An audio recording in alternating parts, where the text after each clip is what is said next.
This segment is brought to you by a Star Worldwide Money Transfer.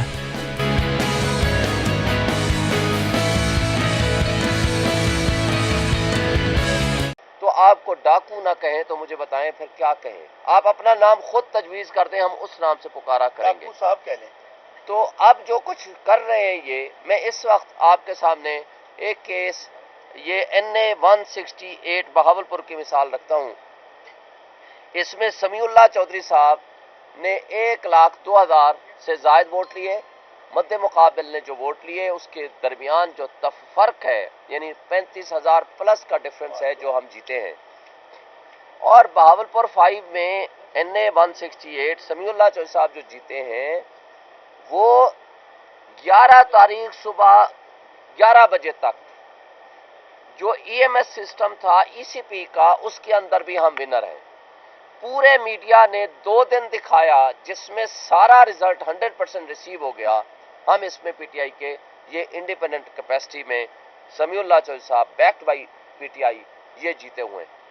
مگر وہ صاحب returning افسر جو کہ وہ کرپٹ مافیا جو بیوروکریسی جنہوں نے اس ملک کو تباہ و برباد کرنے میں ان کرپٹ پولیٹیشنز کا اسی طرح ساتھ دیا جس طرح آج انہوں نے یہ کرپشن کی ہے، اور انہوں نے ایک فارم 47 جاری کیا جس میں ہمیں ہرا دیا۔ پھر ایک اور بات ہے، جب ہائی کورٹ میں ہم نے ریٹ کی وہاں ایک اور فارم جاری کر دیا جو کہ ٹوٹل اس کے برعکس۔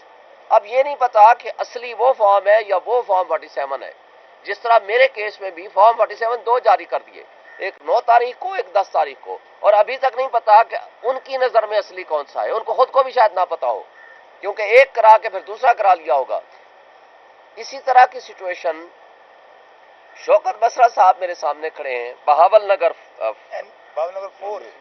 ہارون آباد فوٹا باس اور NA 163۔ اب ان کے مد مقابل یہ فرسٹ پوزیشن لی، انہوں نے جیتے۔ سیکنڈ نمبر پہ PMLN آئی، تھرڈ نمبر پہ اعجاز الحق صاحب آ گئے۔